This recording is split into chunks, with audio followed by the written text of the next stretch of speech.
Bonjour à tous et à toutes, on se retrouve aujourd'hui pour un atelier PRF. Donc on va voir un peu ensemble ce qu'est un PRF et comment on va le réaliser.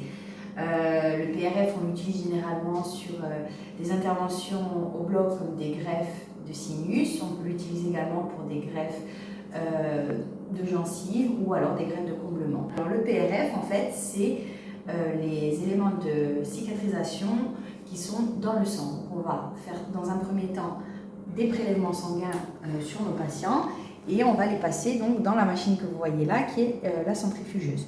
Au final, suite au passage dans la centrifugeuse, on voit que deux éléments sont bien distincts. Donc vous avez les parties blanches qui en l'occurrence sera le PRF qu'on va récupérer et la partie rouge qui ne nous intéresse pas, qui est l'autre élément en fait majeur du sang.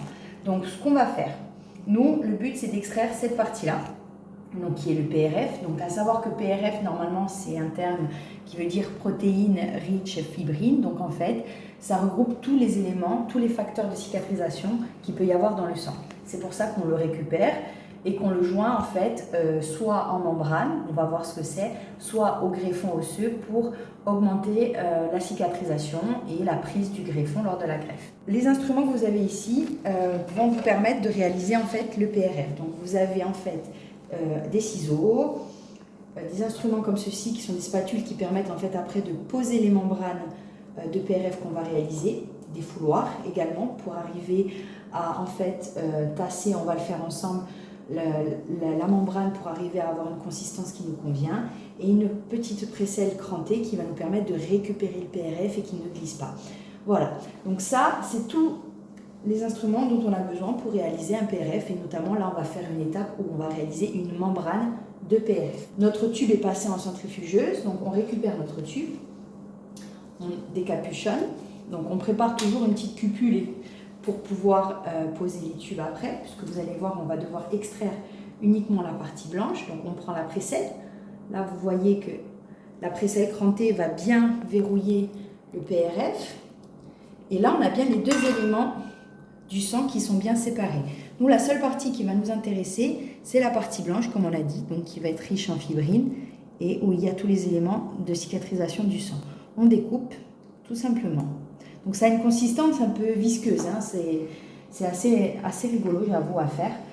Et ensuite, on la dispose donc sur cette plaque et on va venir créer une pression, en fait, avec cette partie-là pour faire une membrane. Donc une membrane nous permettra en fait de faire un coffrage du greffon lorsqu'il y aura une élévation sinusienne ou une greffe osseuse.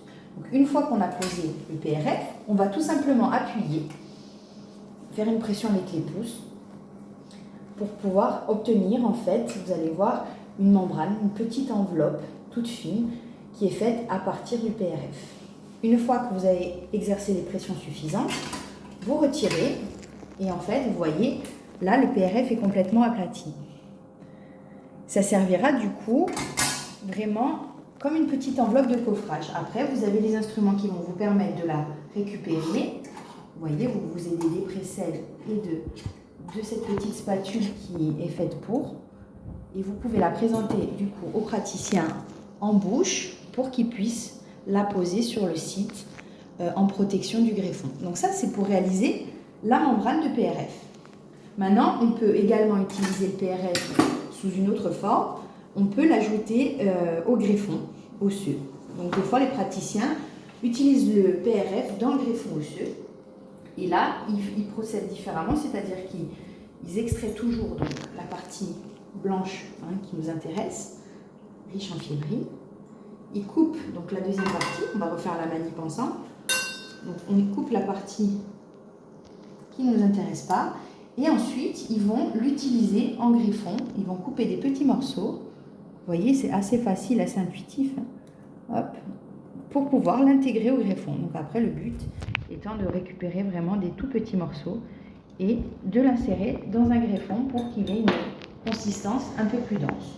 Alors là, bien évidemment, hors contexte, il n'y a pas la notion de stérile et non stérile. Il faut savoir quand même que vos tubes passent en centrifugeuse, donc sont dans une zone qui est non stérile. Donc le jour de l'intervention, vous ne pourrez pas prendre vos tubes avec vos gants stériles et les ouvrir. Soit vous êtes à 3 et une assistante réalise l'action d'ouvrir le tube et de vous le présenter, et vous utilisez vos instruments stériles toujours avec vos gants stériles. Sinon, si vous êtes seul au bloc, la meilleure option c'est éventuellement de les prendre avec des compresses, d'essayer de les ouvrir, de les décapuchonner avec des compresses sans abîmer vos gants, et ensuite d'intervenir et de les mettre dans une zone sale. Sinon, vous changez de gants. Vous extrayez en fait le PRF et ensuite vous changez de gants pour ne pas rompre la chaîne d'asepsie. Ça, c'est le dernier petit détail. Là, on va vous en faire un dernier pour la route parce qu'il est quand même vachement beau. Donc après, le but, c'est quand même de voir ce que vous êtes en train de faire, sinon on galère. Voilà, ça, c'est quand même un super PRF. Et après, donc la manip, on coupe la partie qui ne nous intéresse pas et on garde que le blanc. Et vous le mettez sur le support pour pouvoir réaliser une membrane.